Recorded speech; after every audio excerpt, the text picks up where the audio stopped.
What's up, YouTube, and welcome back to your daily dose of Diablo. My name is Mr. Llama SC, and in today's episode, we are going to be talking about affixes. Now, affixes are a very important part of Diablo 2, as of course, they are what creates the beautiful item base that the game does have. So, understanding why things roll, how things roll, what's possible to roll, all of this will do a lot for your gameplay. Just be something that can improve the amount of fun you have, how you're target searching for things, what you're looking at, all of that stuff as you play through the game. So let us first dive over into kind of the affixes wiki right here and talk a little bit about it.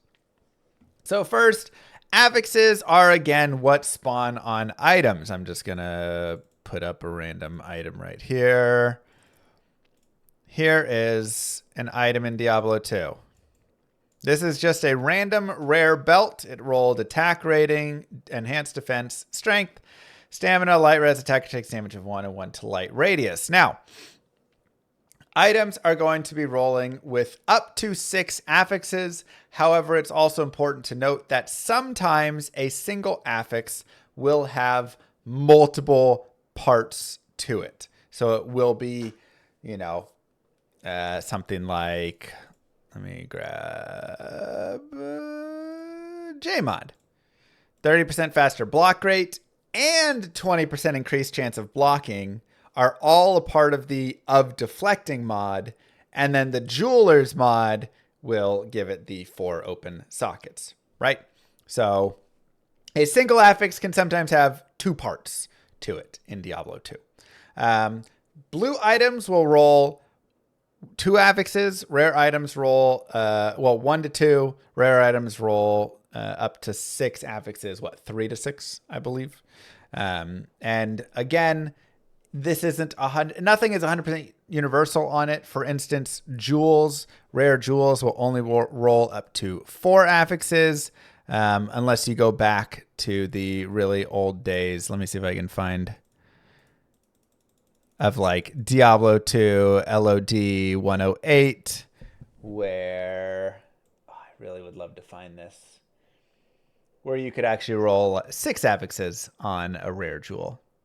Is that it? No, that's a ring. That's a godly ring, though. Oh, where is it? I don't know. That's fine.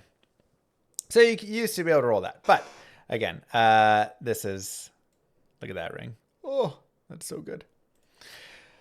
Not too important. Anyways, affixes are, like I said, the things that list on the item, and it is broken down into 2 separate things. You have prefixes and suffixes. Now, this is important because, again, on a magic item, you'll have 1 prefix and 1 suffix. On a rare item, you'll have, up to 1. And on a rare item, you'll have up to 3 prefixes and up to 3 suffixes. This means you cannot roll 5 suffixes or 5 prefixes, whatever it is. So when you look at affixes right here, which this gives you kind of a breakdown, you can see that, like, I can't roll, breakpoint increase. This would be like 10 FCR and enhanced damage and, light radius and spell proc and plus to stats. Like, I can't have all 5 of those on a rare item. Right? I can only have up to 3 of those, and then up to 3 of the ones right up here as well. So just an important way, again, to kind of note. And when you're looking at the affix list right here, we'll go through kind of some examples.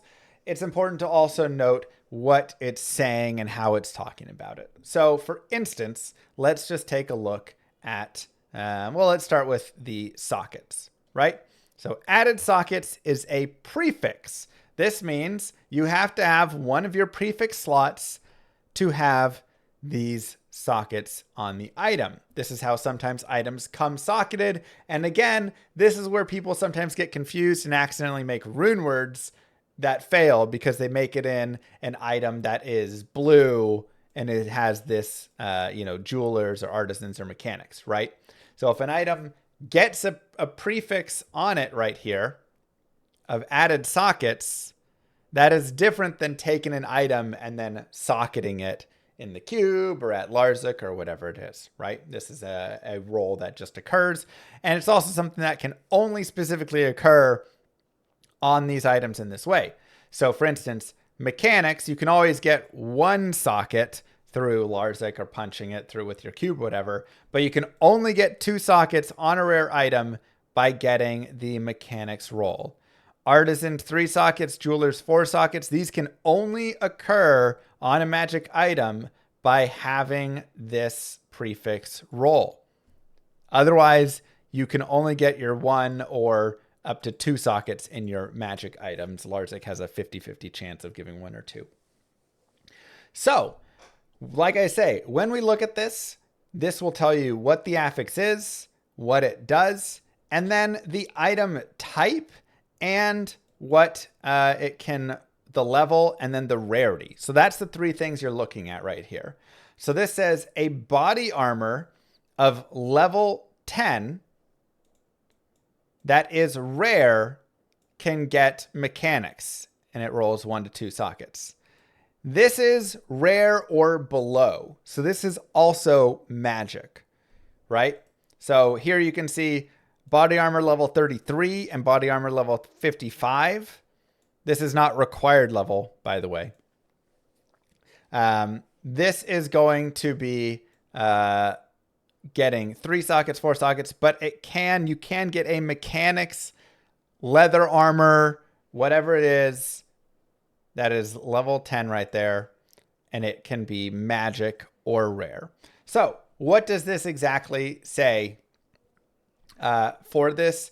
This says that, again, rare or magic items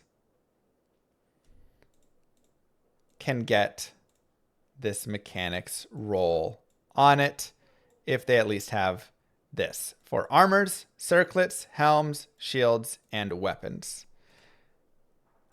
Only armors, helms, shields, and weapons, so again, not circlets now, can get artisans, and only that can also get jewelers, but again, magic only, which is how Diablo 2 does some balancing of items. You can have magic items roll less affixes, but the affixes can roll better, and rare items roll more affixes, but they can't roll as high, right? This is kind of the balance and something that's really fun about Diablo 2, right? The J mod that I showed you guys, let me pull it up.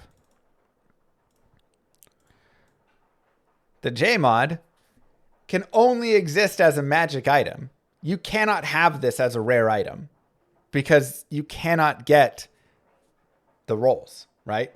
At least right now we see you cannot roll jewelers on it or artisans. You could only get up to 2 sockets if it was rare.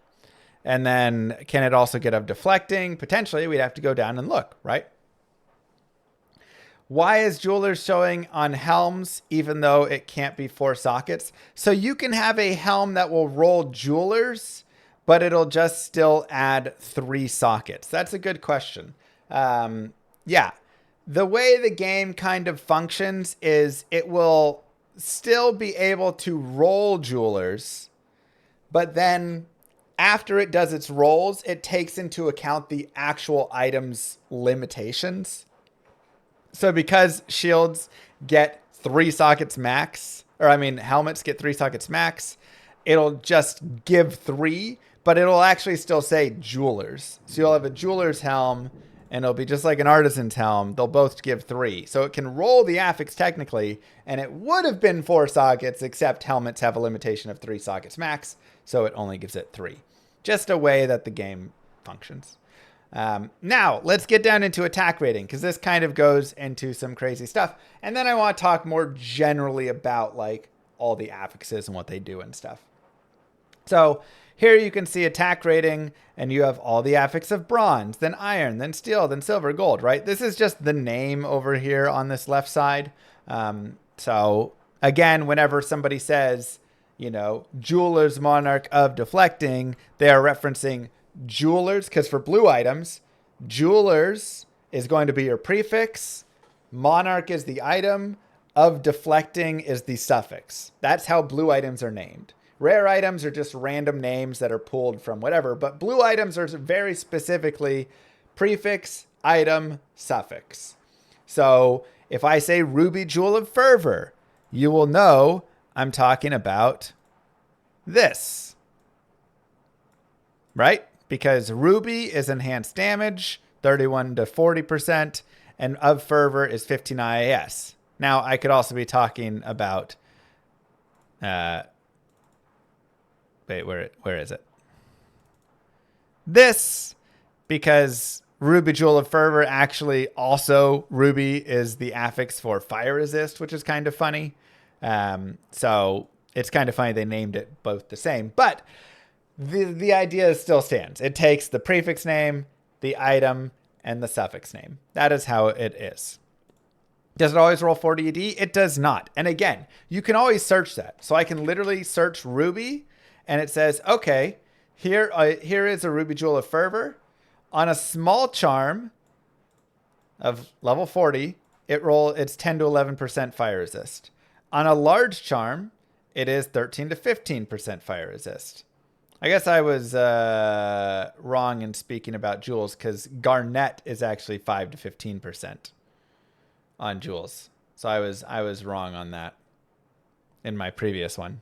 I told them it was everything, but it's 16 to 30. My bad. On jewels, it is 16 to 30. On grand charms, it's 26 to 30. And then amulets, boots, circlets, orbs, rods, again, rare or magic, it is 31 to 40.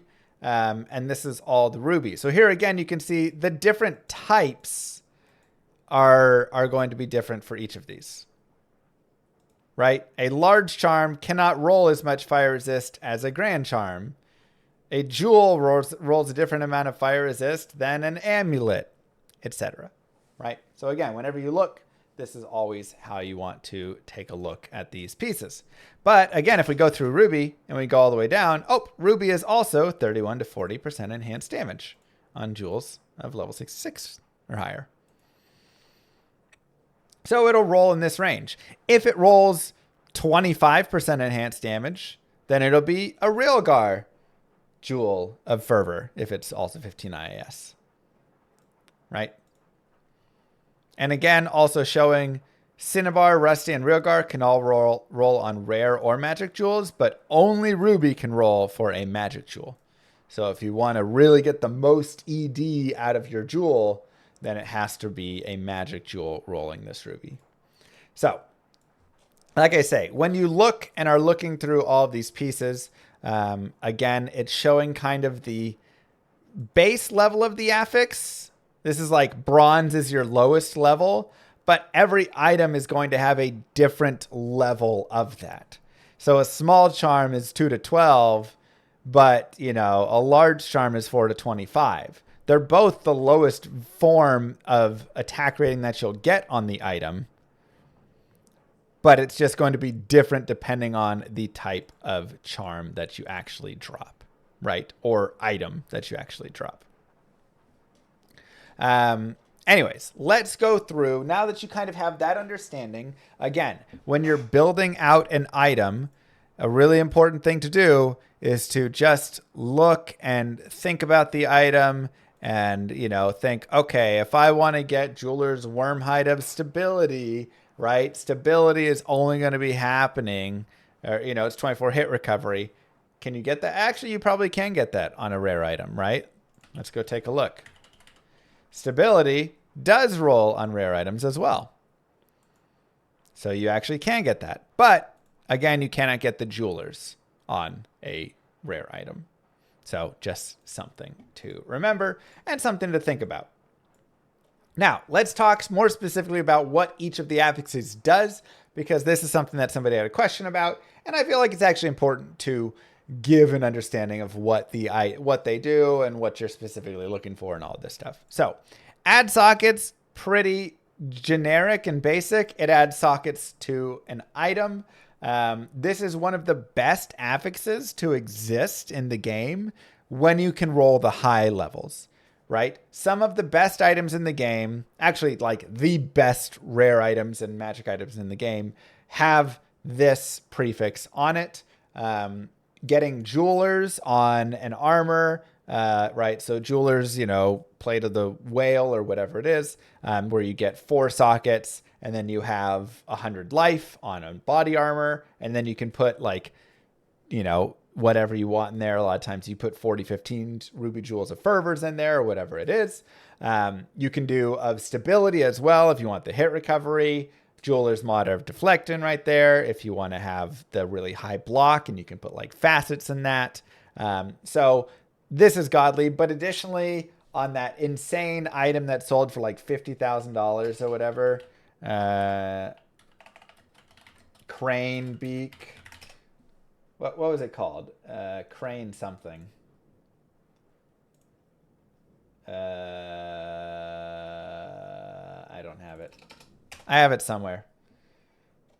It has 2 open sockets, right? So any like godly rare item has the 2 sockets on it right there.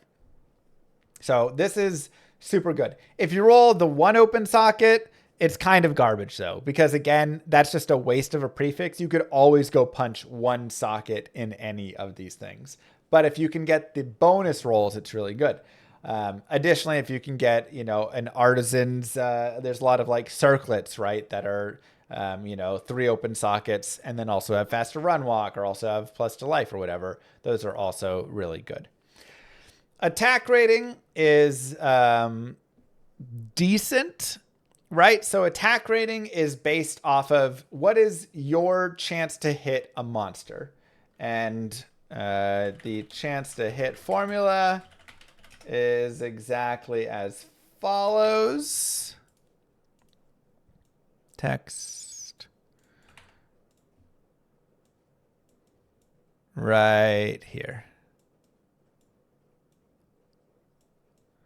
So your chance to hit is 200% times your attack rating, or whoever's trying to hit. This is also a monster trying to hit you. Attack rating divided by attack rating plus defense rating. So that's whoever is being hit's defense rating, times the attacker's level divided by the attacker's level plus the defender's level. So it's my attack rating and level versus your defense rating and level, or vice versa, right? So the higher you can increase your attack rating, if you have a decent level compared, for the item. And sweet, here's the godly item. Right, and it's got the 2 sockets on it, which just makes it absolutely insane. Anyways, thank you very much. So attack rating, very good, right, for increasing your chance to hit. But it does kind of have some times where it can fall off. One of the main places it falls off is if you have ignore target defense, then it becomes irrelevant, because this part of the calculation right here just becomes null. So they just like remove that part if it's ignore target defense. So it just becomes attacker level, versus defender level. Now that's not true for bosses and stuff still. So it still does have value in that capacity. But just in your general going and killing of stuff, the ignore target defense is a massive piece to make an attack rating not as important. Now, if you are a melee character, or if you're a Boazon, or a range character, whatever, that relies on hitting, and you don't have ignore target defense, this is pretty important to actually have some decent attack rating, which is why you'll see people go after stuff like 2-piece Hisaris for the boots and belt, or the Saigon's helm and gloves, or Angelic's ring and Ami, whatever combination as they're playing through to get something that gives attack rating per level, which is a little different, but still, getting attack rating can be nice, and you can get some really nice flat attack rating stuff overall. Additionally, there's also, like we talked about before, attack rating and enhanced damage. So this is where you can see, you can get some nice boost, and Grandmaster's right there is really big, but this can be a way to just get an additional boost of AR plus ED. So it's actually some decent mods to roll that you can get right here. For having AR plus ED along the way, just to boost the damage and your chance to hit. Now, defense is, again, kind of the same, but the reverse. It's that same formula, but it's your defense. So this is going to lessen the chance that mobs are going to hit you. This is for attacks that require a hit. Remember, if there's a spell that's cast, that's just going to hit you. But this is for attacks where it's like a monster swings to hit you or shoots an arrow, whatever it is. They have to roll this chance to hit calculation. Now, the biggest issue with defense and why it's not nearly as much sought after is when you are running in Diablo 2, your defense actually turns to 0. No matter what, your defense goes to 0. You could have 50,000 defense, but at the second you start running, it goes to 0. So it's really useful, if you're like standing and just swinging while you're standing and everything, it can be nice. But the second you start running, it goes to 0. So any hits on the run are always going to be hitting there pretty much. And that really just kind of sucks, right? So that is defense's biggest issue, which is why a lot of mods actually make your walk speed the same as your run speed. And then you just always walk in the game. Even though it looks like you're running, you're just moving at the same exact speed, but your character is technically walking so that they can continue to have defense. Plus elemental damage. This is something I think a lot of people get confused about. This damage is added to your melee and like ranged attacks, but your physical hits that hit, they get this added elemental damage. It is not added to your spells. So if I'm like Blizzard, I don't get additional cold damage on my Blizzard, right? Like that doesn't help. If I, drop a meteor, the plus fire damage isn't helping that either. Now, there are a couple of exceptions, notably here with the Boazon, where added fire damage does actually add to the damage of the exploding arrow. And added cold damage does add to the duration for the freeze of your freezing arrow. So you can actually just have a few like plus cold charms in your inventory. And that can actually be a really nice boost for your freezing arrow. And it's actually a lot more boost than you get for the like points you put into ice arrow or whatever. So kind of funny. But those do have that small benefit, but that is not a universal thing. That is not something that occurs with all your other skills. Again, other than that, this is just going to be damage that gets added to your hits and your spells that are like on a hit, right? So that's where you're going to really get the benefit. You need to attack a weapon with a weapon on a monster. You can't just be casting a spell, essentially, for this to occur and for you to get this added damage to it, right? Elemental resistances. This is going to be reducing the amount of damage that you take. And again, it is percent based, and it is based off of, I wonder if I have that ordering. Oh, I do right there. It goes in this order over here. We talked about this in the previous Daily Dose of Diablo, how damage gets taken. So at the top, there's a PvP penalty. If we ignore that, damage first will hit at full capacity at a sorceress's energy shield. If you aren't a sorceress with energy shield, or you just don't have energy shield, then it will hit at full capacity against bone armor or cyclone armor. And this is for physical or elemental damage. And I think cyclone armor and energy shield are actually like on the same level, technically. Depends which one you cast first. But this will hit into those at full. Then you'll have your integer damage reduction or MDR. Then you'll have your percentage resist. So this is where we're at, right? This is what elemental resist are going to do. So if after all of this stuff, right, let's say there's an attack for 100 fire damage. I don't have 1, 2, or 3. I have 20 magic damage reduction. Now I take 80, and then it goes to my percentage resist, and I have 75% fire resist. I'm only taking 20, right? So I take 20 fire damage. Then it'll go to absorb, and if I had, absorb plus 20, then I would take 0. If I had absorbed plus 40, I would actually gain 20 life every time that person tried to hit me with 100 fire damage. But this is your flow, your ordering of it right there. And so this is where elemental resist exists. And this is also why elemental resist are extremely strong, because again, you can get these up to 75% or up to, even more if you get things like Guardian Angel on and stuff that increase your max resist. And so you can actually increase your resistances a ton, which is going to knock down all of that elemental damage that's coming in. And this is any elemental damage that's coming, whether it's from a spell, whether it's coming from a melee hit and it's elemental damage added on that, whatever it is.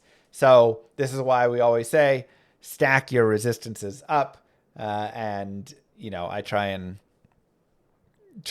everybody who comes to me and says, I'm struggling so much in hell, whatever it is, it's like, go farm and get your resistances higher. This will just help you a ton. So this is probably your number one defense overall. Enhanced damage is also one of the best prefixes that exists in the game, because this is where you can just get these giant, cruel, right? Cruel is the really well-known one, because it's up to 300% enhanced damage that you can get on a weapon right there. Weapon 56. And so that's on rare weapons as well, that you can get this big enhanced damage boost. And then, of course, this can stack with the suffix. Now, something to note is you will not have two enhanced damage prefixes together. So you will not have cruel and masters or grandmasters or whatever. Right? You will get it only one prefix, one suffix for it. Wait. Oh, crap. Never mind. You can. On a rare. Sorry, yes. On a rare, you can get the stack. I'm trying to say, on magic, you can't, because you have two of... you get one prefix and one suffix, right? So that's just important to remember. That you're only getting one and one. And yeah, so that's where a lot of GG rares, they do, roll the doubles there and stuff. Now, increased stack size is simply just more quantity. And this is on all rare or magic items right there. This is a pretty useless mod. It can be nice to have sometimes, just for, very rare items here and there, or if you're playing through, it can be helpful to have. But they already increased the quantity by 50% in Diablo 2 Resurrected. And honestly, again, it kind of feels like a wasted mod, just to have a little bit more quantity. So nothing you should really look at. Light radius is going to increase the little range around you that shows light and gives you a little more vision. Notably, this is really only useful at nighttime. Remember, there is a day and night cycle in Diablo 2. So at nighttime, this will be useful. And then whenever you go down into caves or dungeons, anything like that, this will be useful in showing you a little bit more. There are some items that also have negative light res. For unique items and stuff. Again, it's really not that bad. I kind of wish that they made it even more so. I once played through a mod where we modded the game to be negative light res, and it still wasn't that bad except in a few places. So we had to actually go and extra mod the game to just really be super dark. And I have to say, it was beautiful, because I was fighting Diablo with really low light radius, and I couldn't see Diablo. He was in the shadows. I actually want to see if I can find this. Mr. Llama SC, no light radius, negative. Speedrunning Diablo 2 in complete darkness. Yeah, so here I am actually playing through the game in complete darkness. So. And look at how beautiful this game actually is in this capacity. It's so much scarier, running around with this modded super negative light res. So I just completely loved how creepy it was. Job. Really, thematically was fantastic. But I want to show the Diablo fight. If I can, because it was pretty fantastic. Wait, what? Why is Diablo fight?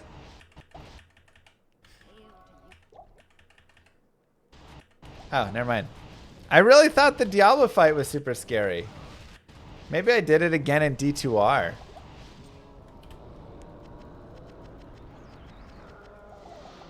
I think I must have done it again in D2R.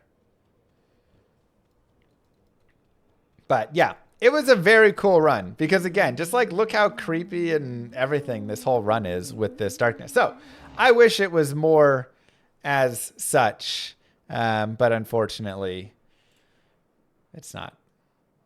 That was 3 years ago. Yeah, it probably was in D2R.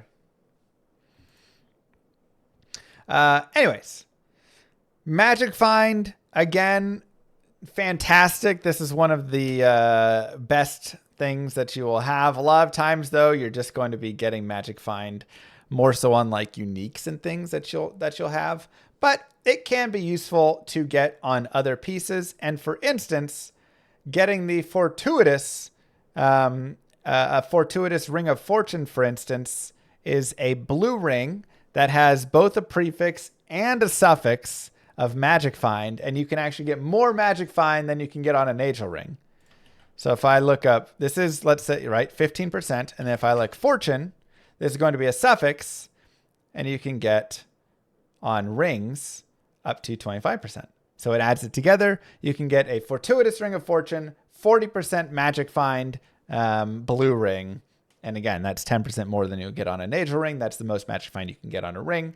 So really fun sometimes to get these cool stacks of prefix, suffix, things like that for really nice Magic Find. But talking about Magic Find and why it's useful and how it's useful, there is a very simple, this isn't like the greatest chart. It's not 100% accurate. This is more like the accurate one, though it doesn't quite do it as much as I'd like. Yeah, so chance for a base item to become a rare base item based on your Magic Find that you have.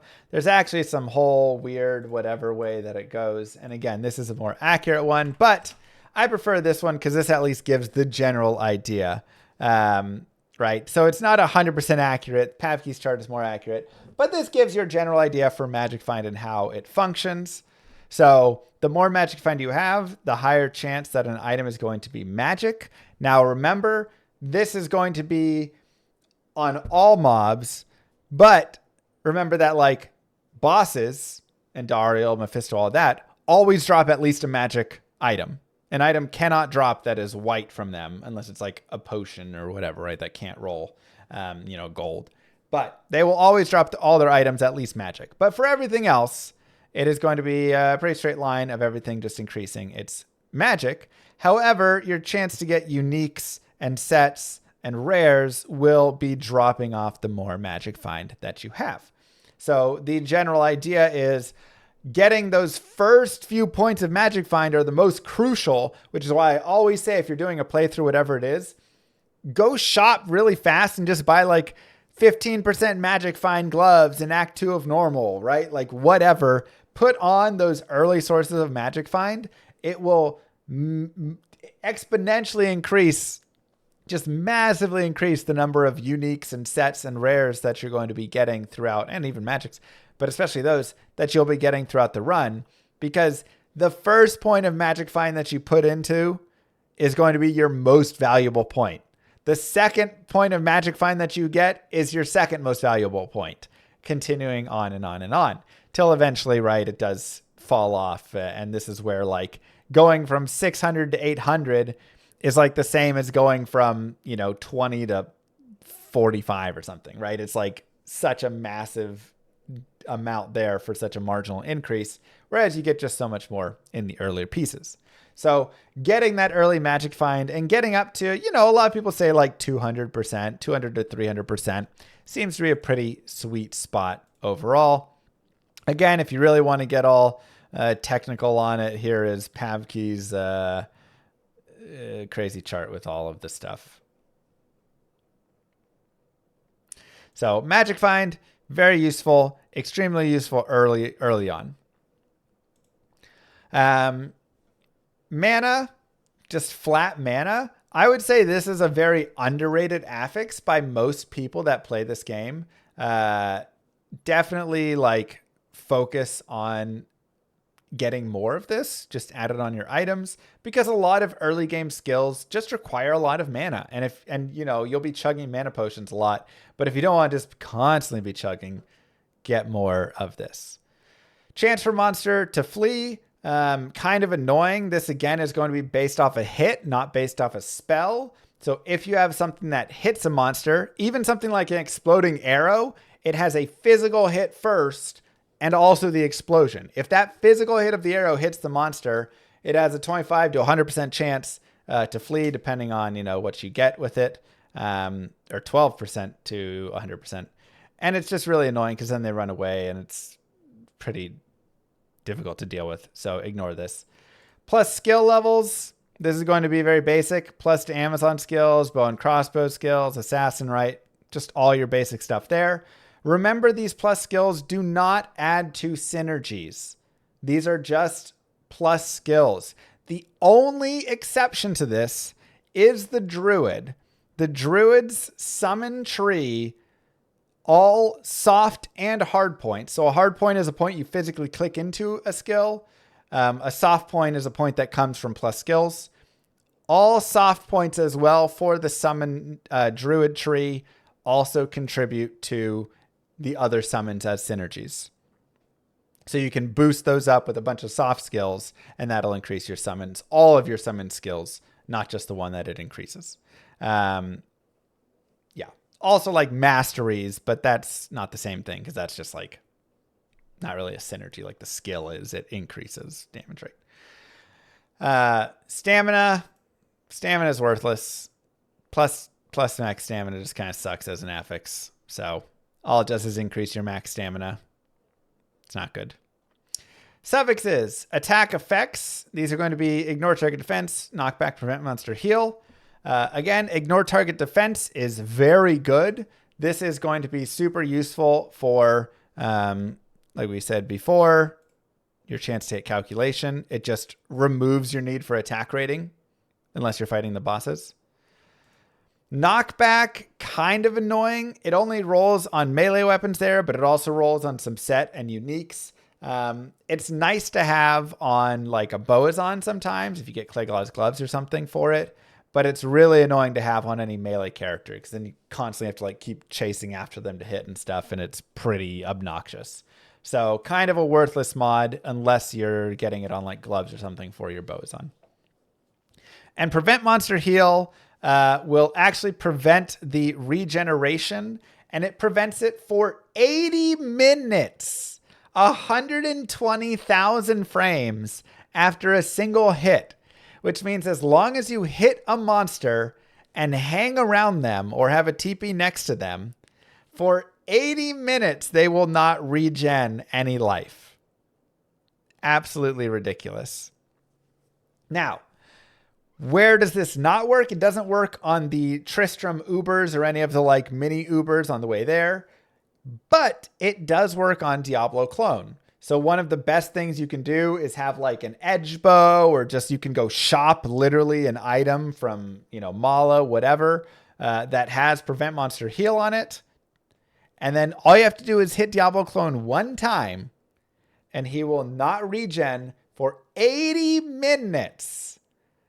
Unless, again, you run away from him and don't have a TP next to him for over 4 seconds, and then it'll wear off. That's just a way that the game kind of like despawns that stuff and whatever.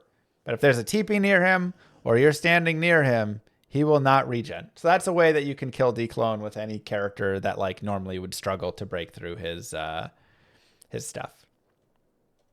Next, we have breakpoint increases. These are massive. Obviously, FCR is huge, getting the 10 FCR on your rings or ammies or whatever, 20 FCR on circlets, etc.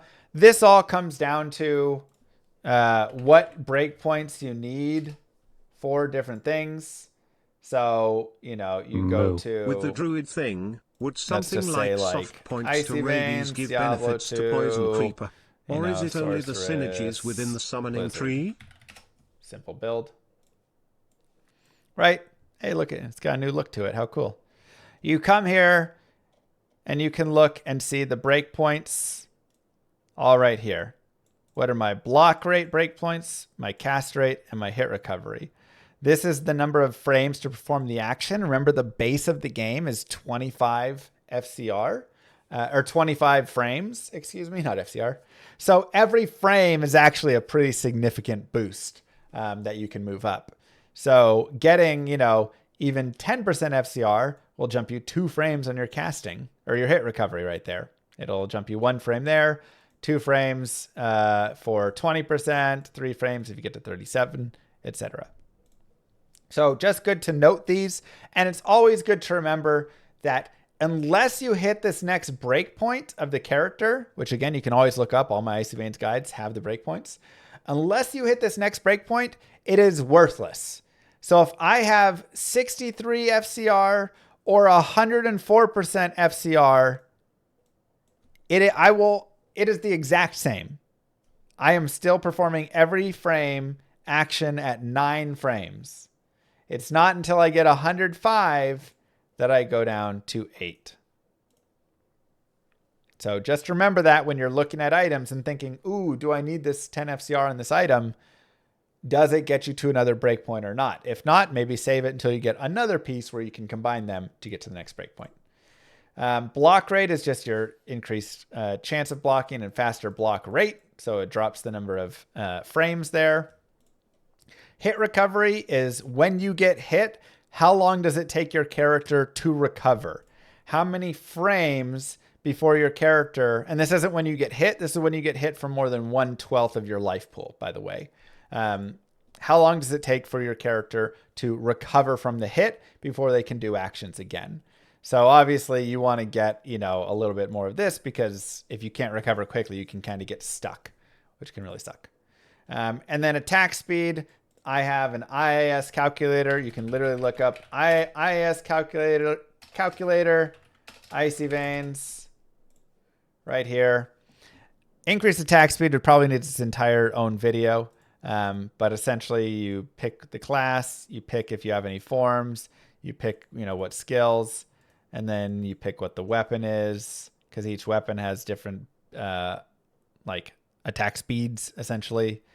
If you have fanaticism, burst of speed, blah, blah, blah, blah. And this will give you how many frames per attack based on your IAS. And note that this is just total IAS summed up. There used to be before in LOD and stuff, based on your weapons IAS was different from your other gear IAS and stuff. They removed all that. It's just your total sum of IAS now. So that's good to know. Damage reduction. We had a whole video about damage reduced and magic damage reduced and how that all functioned. But essentially it is just if a monster hits me for 5 physical damage, I now take 4 physical damage. But again, go watch the other Daily Dose of Diablo. Damage reflect is going to be reflecting. Again, attacker takes damage of 1 to 3. This can be really fun to do with like thorns. And then if you amp damage them and all this stuff, they can actually take a lot of damage back. This is based off of melee attacks though. Attacker takes damage does not work for spells. It does not work for ranged attacks. So archers and stuff are worthless with this. This is just for melee attacks. So it's not that good. It's very specific cases that you want it for, like, you know, if you're playing a fun thorns reflecting paladin or necro, whatever idea. Durability. This can be great or worthless. So obviously on an ethereal item, fantastic. Or on a throwing weapon sometimes can be really nice, just so you don't have to go back and repair all the time. But again, on an ethereal item like that godly ethereal weapon that we saw, it had, right, it had a self-repair or restoration on it. So this means the eth item will continue to repair over and over and over again. Thus, it is essentially indestructible. Yeah. Does it reflect work for elemental damage? No, it is not reflecting the elemental. It's reflecting the physical. Elemental damage is just going to be like we talked about before, right? It's added to your weapons. And this is, we talked about elemental damage before, because again, elemental damage is also up here. So it's fine to get, but elemental damage generally just isn't like that great, because it's not something that you're really getting this like big boost to in all of this stuff, right? Like, whereas enhanced damage, you have your flat damage, you're enhancing it, all these things.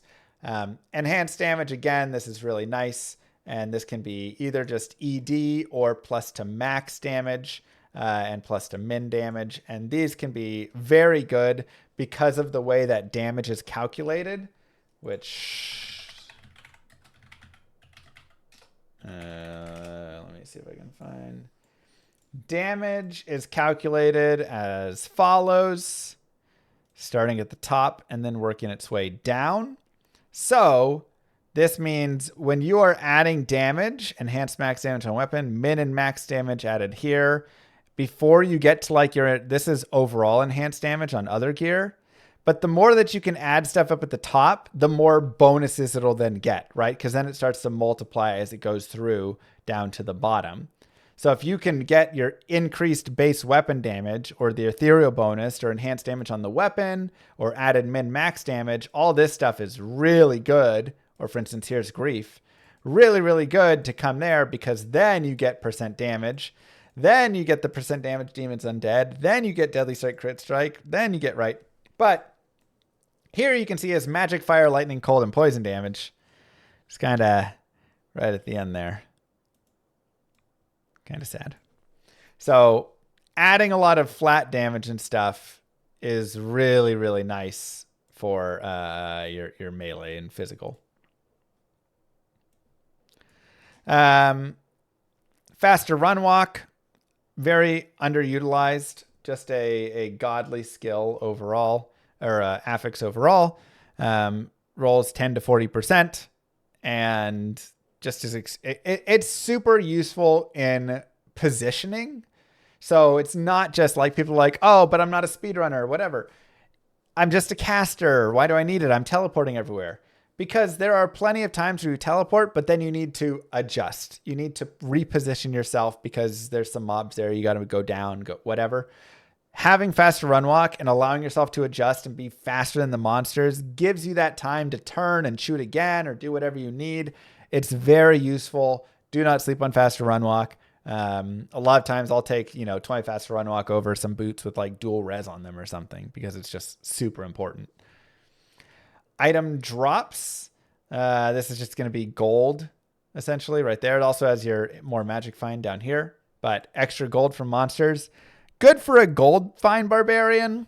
Otherwise, this is just when a monster dies, the percent gold amount that it drops.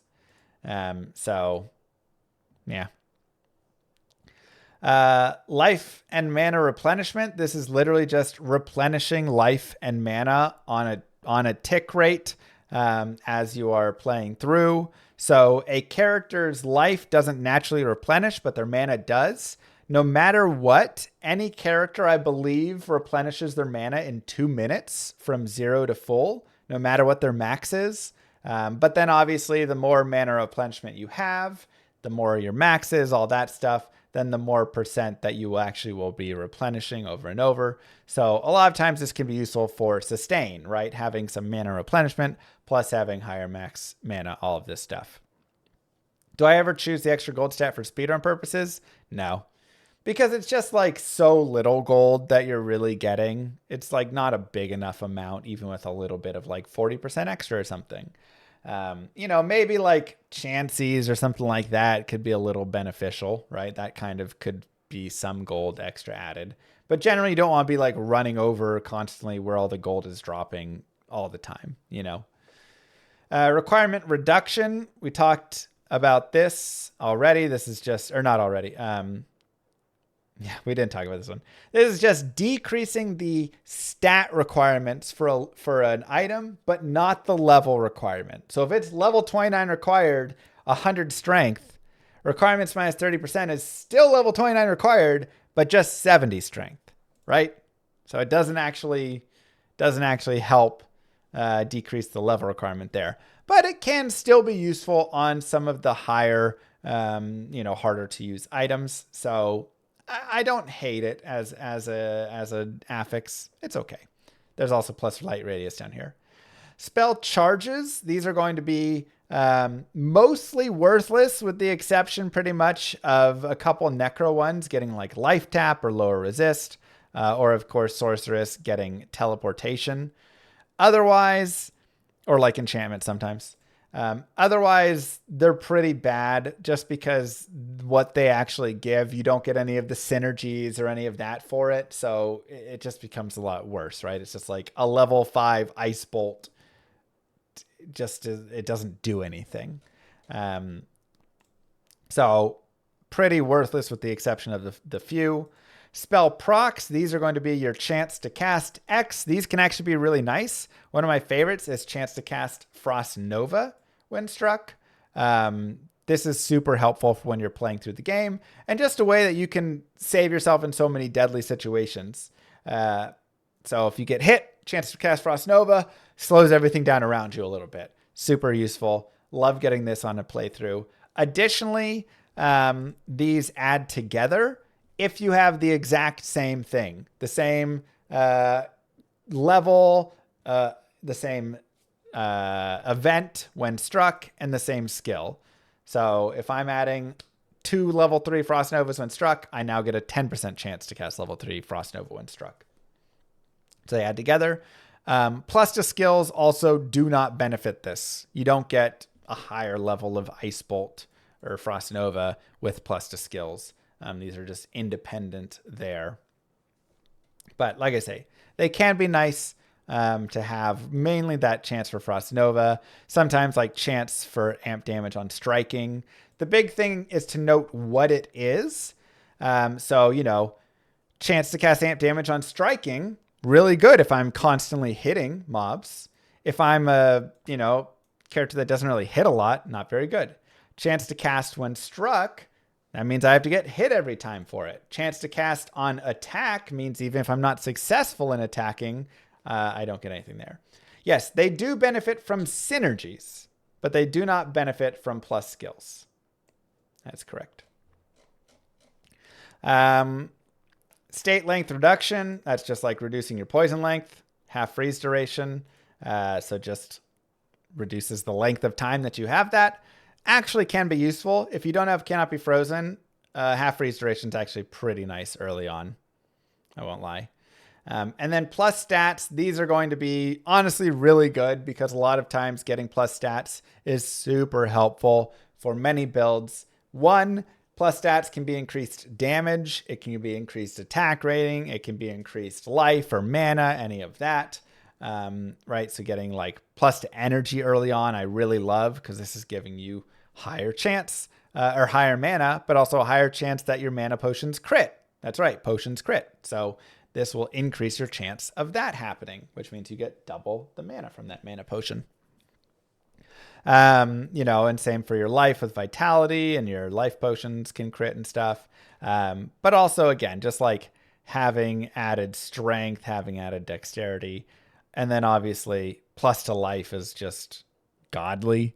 This is just like one of the best affixes in the game.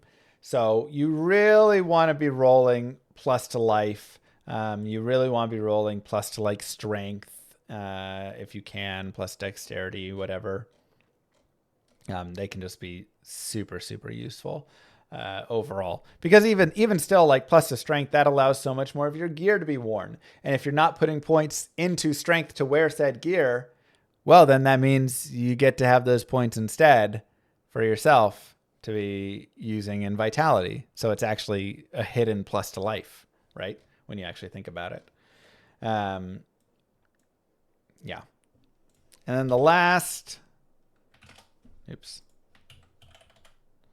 is Fool's Mod. I was looking right at it. We didn't really get to talk about it, but Fool's Mod is in the attack rating and enhanced damage. And this one is an attack rating and max damage based on character level. And this is really good because you can get a ton of attack rating. I mean, look at that. 16.5 to 1633 attack rating. Because you're just getting a massive, AR per level that you're gaining. So really, really nice.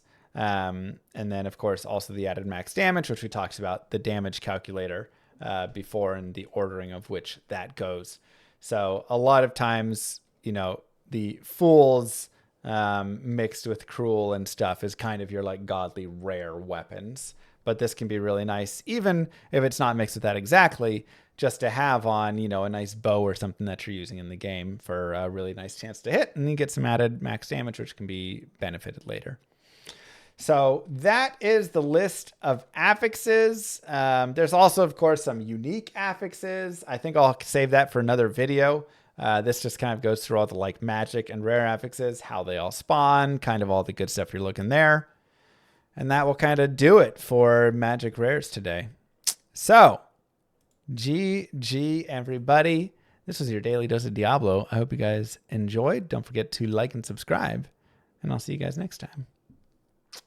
Peace.